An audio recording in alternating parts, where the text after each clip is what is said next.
fin de cette année 2021, pour entrer en 2022, le Seigneur nous a recommandé vivement de reconduire le thème de l'année passée qui porte sur son souvenir dans nos vies, le souvenir de Dieu. Lorsqu'il y a souvenir de Dieu, c'est que Dieu a la mémoire d'un bienfait pour le reconnaître. Et cette année encore, il a reconduit ce même thème et nous avons une particularité. Lorsque Dieu se souvient d'une personne, il y a l'accomplissement de ses promesses qui arrivent.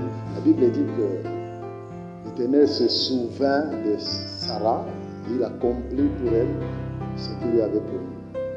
L'Éternel se souvint de Rachel et il a accompli pour Rachel ce qu'il lui avait promis. C'est-à-dire, il a exaucé Rachel. Rachel est tombée enceinte, elle qui était stérile. Elle a donné naissance à un enfant. Et il y a un autre qui est arrivé parce que le premier avait reçu le nom de Joseph, ce qui signifie que l'Éternel ajoute encore. Alors cette fois-ci, la particularité, c'est laquelle? C'est que le Seigneur nous a dirigé droit sur l'histoire de la femme sunamite qui se trouve dans 2 Rois 4, verset 8 au verset 37. Alors, il y a une femme qui avait reçu l'homme de Dieu, Élisée.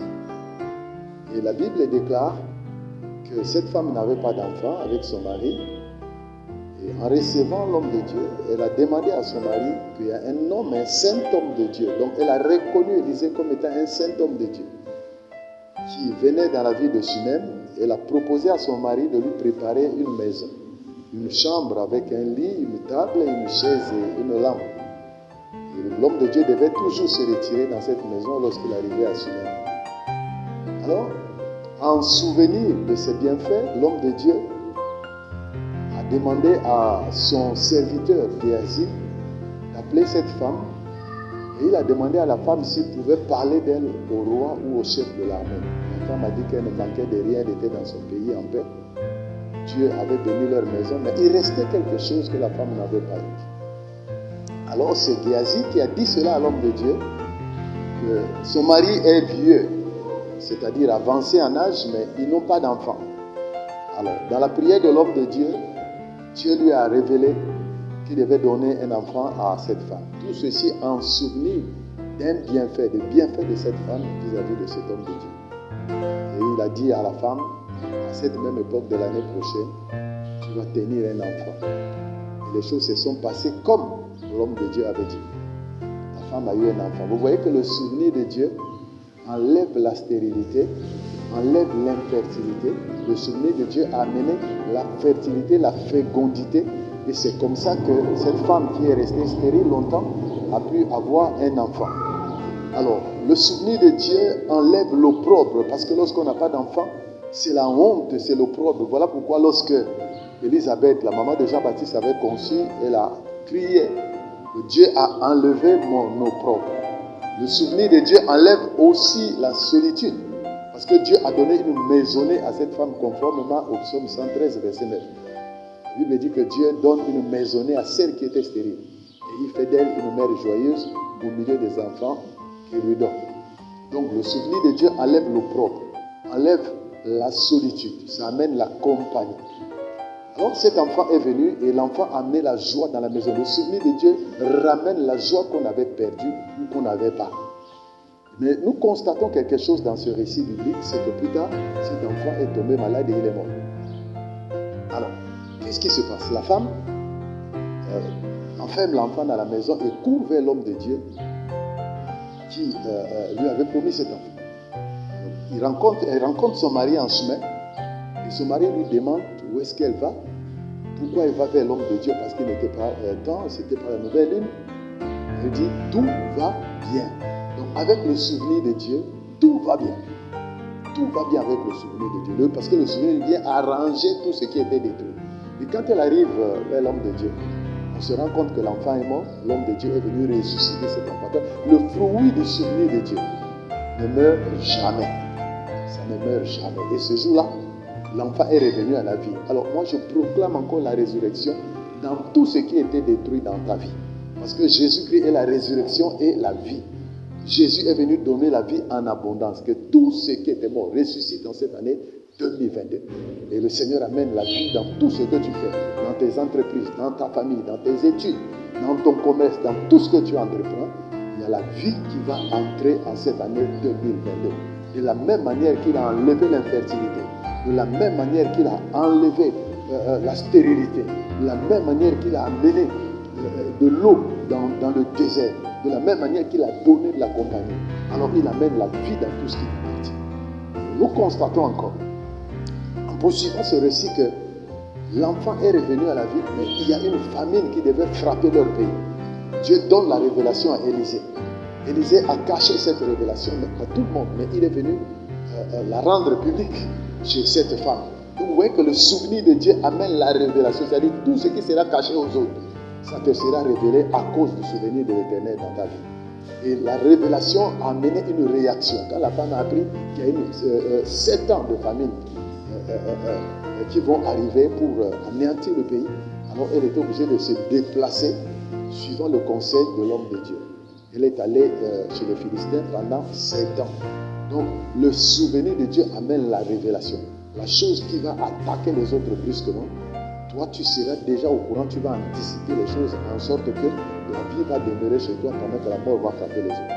Alors elle s'en va chez les Philistins, elle reste 7 ans. Le moment de revenir, elle revient juste à temps, au temps de Dieu. Parce que quand elle revient, c'est le moment où le roi Ben-Hadad est en train de s'enquérir de tous les miracles qu'Élisée avait opérés.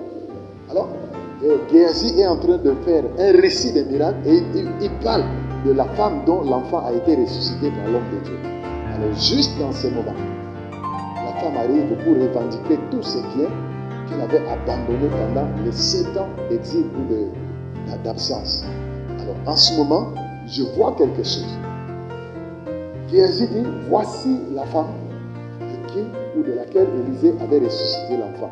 Donc le souvenir de Dieu vient au temps de Dieu. Ça vient à temps parce que Dieu fait chaque chose bonne en son temps. Et je te dis que cette année, c'est le temps de Dieu pour toi.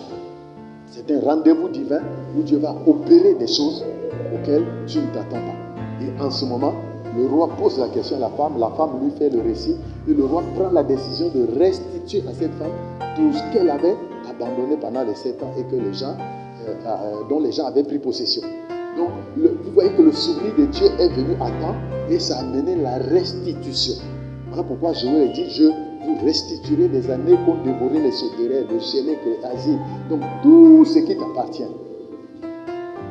Et donc, les gens avaient pris possession pour te priver, pour te spolier. Cette année 2022, Dieu va te restituer tout cela. Parce que le souvenir de Dieu s'accompagne de la restitution de tout ce que tu avais perdu. Voilà pourquoi je déclare que cette année, c'est une année de fécondité pour toi. Une année où Dieu va te donner de la compagnie. Une année où Dieu va ôter l'opprobre de ta vie. Une année où Dieu va te sortir de la solitude pour te donner de la compagnie, pour te donner une maisonnée. Quel que soit ce que tu as vécu, l'Éternel des armées a décidé cette année de faire toutes ces choses pour toi. Et je te dis que cette année, c'est l'année de la résurrection. De même que l'enfant de la tsunamite était revenu à la vie. Tout ce qui était mort dans tes entreprises, tout ce qui était mort dans tes études, dans ton foyer, dans ton église, dans ton ministère, Dieu est en train de ramener cela à la vie parce que le fruit de souvenir ne meurt jamais. Et Jésus, lui, il est la résurrection, il est la vie. Il est venu de nous la vie et la vie en abondance.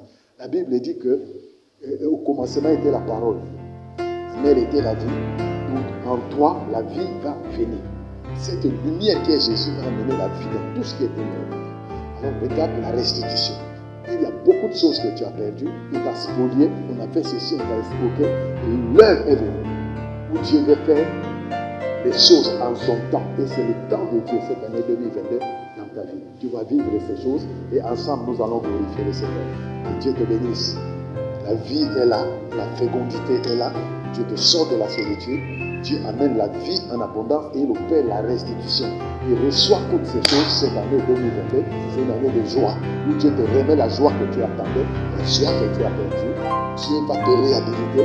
Il ôte l'opprobre. La honte ne sera plus jamais ton partage.